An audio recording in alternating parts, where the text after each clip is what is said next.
Congrats, Ed. Pretty easy decision, I suppose. Yeah, it was. It was a no-brainer.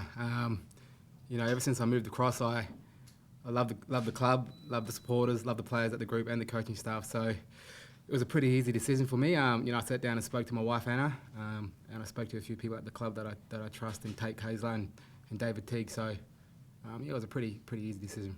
And the 3 years, was that something that you wanted to have that play out? Yeah, it was a bit weird because I think the Adelaide Crows has never offered a 30-year-old 3 years, and they approached me and said, "How long can you play for?" And I said, "Probably another 3 years." And so that's how it played out from there. Was there any chance you'd ever think about moving clubs in the lead up to the decision? No chances.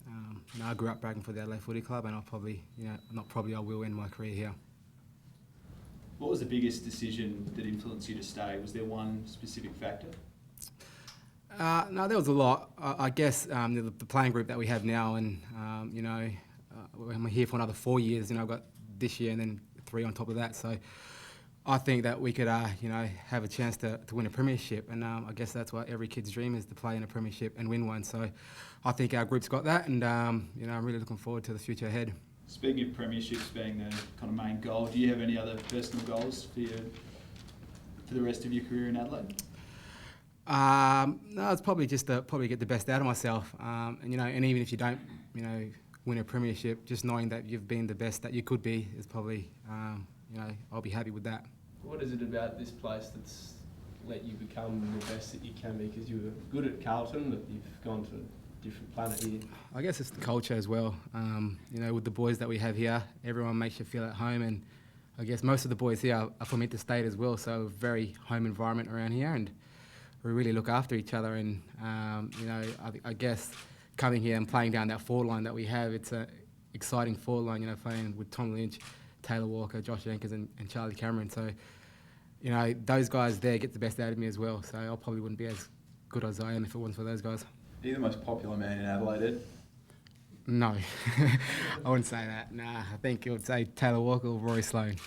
But when you hear the crowd yell out, for 3 more years they yell out, "Eddie," you've got all your teammates sort of here watching on. It just feels like home, I suppose. It's just natural for the city to have you here. It does, especially on Adelaide Oval too. You only get 50-something thousand out there, and when you hear them chant your name, it just echoes through. And if I'm having a bad day and they chant my name, I know I've only had one touch, it gets me going, gets me up. So soon enough they'll be yelling Charlie's name, I guess. All I reckon. Speaking of Charlie, how's he tracking? There could be a move to the midfield this year. How's he looking? He's absolutely flying at the moment, Charlie. He's moved up into the midfield. He's got a PB in his 2K time trial. So yeah, he's ripping up the track, and when he comes down forward, he probably can do all that chasing now, and I can have a rest because he's pretty fit at the moment. You see, obviously, yourself playing a bit of a mentoring role in the next few years, Eddie, with Charlie and Wayne Miller and guys like that? Yeah, I guess, I'm doing that without even knowing that. But, Charlie's come a long way now, and he's doing that as well. He's taking Wayne under his wing and mentoring him, so it's fantastic to see. Troy Menzel and Wayne Miller are probably the 2 names being thrown around as guys who can come into the forward line this year. How's their form after Christmas looking?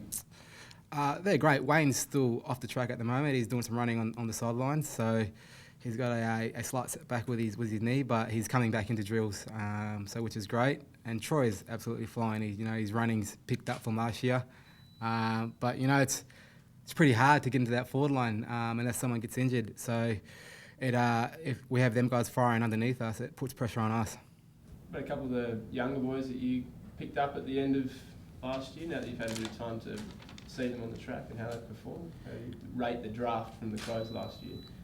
Yeah, I think we're pretty good. And I got Benny Jarman always hassling me, saying, "When are you going to retire?" Because I want the full pocket role. We got Benny Davis there, who's been fantastic. We got Miles.